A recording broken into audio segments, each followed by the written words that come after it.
భారత young opener Abhishek Sharma England బౌలర్లను కుమ్మేశాడు. 5వ టీ20లో హిట్టింగ్ తాండవం చేశాడు. ముంబై వాంఖేడే స్టేడియంలో ధనాధన ఆటతో సెంచరీ మోత మోగించాడు. కేవలం 54 బంతుల్లోనే 135 పరుగులు అభిషేక్ చెలరేగిపోయాడు. ఏకంగా 13 సిక్స్లు 7 ఫోర్లతో కదం తొక్కాడు. సిక్స్ల వర్షం కురిపించాడు. 2 రికార్డులను తన పేరిట లిఖించుకున్నాడు.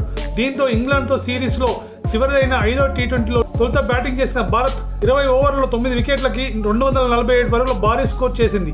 ఇప్పటికే సిరీస్ కైవసం చేసుకున్న టీమిండియా ఈ చివరి మ్యాచ్లో ఇంగ్లాండ్ ముందు కొండంత టార్గెట్ ఉంచింది. బ్యాటింగ్ ఎలా సాగింది అంటే ఈ మ్యాచ్లో టాస్ ఓడి ముందుగా బ్యాటింగ్ దిగింది టీమిండియా. భారత ఓపెనర్ సంజు శాంసన్ 7 బంతుల్లో 16 పరుగులు. ఇంగ్లాండ్ పేసర్ ఆర్చర్ వేసిన తొలి బంతికే సిక్సర్ బాది అదిరే ఆరంభం ఇచ్చాడు. 2వ ఓవర్లో అవుట్ అయ్యాడు. అభిషేక్ శర్మ మాత్రం సూపర్ హిట్టింగ్ చేశాడు. ఇంగ్లాండ్ బౌలర్లను చితక బాధేశాడు. గ్రౌండ్కు నలుదిక్కుల సిక్స్ల మూత మోగించాడు. ఆకాశమే అద్దుగా అభిషేక్ చెలరేగాడు. కేవలం 17 బంతుల్లోనే హాఫ్ సెంచరీ చేరాడు. దీంతో 6 ఓవర్ల పవర్ ప్లే మూసేసరికి టీమిండియా 1 వికెట్ కోల్పోయి 95 పరుగులు చేసింది.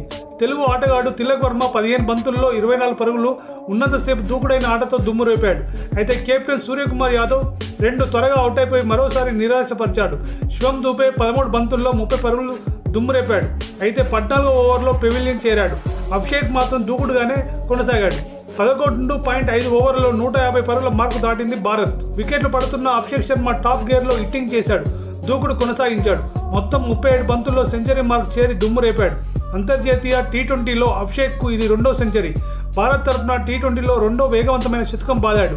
టీమిండియా తరఫున fastest T20 century record Rohit Sharma పేరిట ఉండేది 2017లో. లంకపై 35 బంతుల్లోనే శతకం బాదాడు హిట్ మ్యాన్. ఇప్పుడు ఈ మ్యాచ్లో ఇంగ్లాండ్పై 37 బంతుల్లో అభిషేక్ శర్మ సెంచరీ చేశాడు.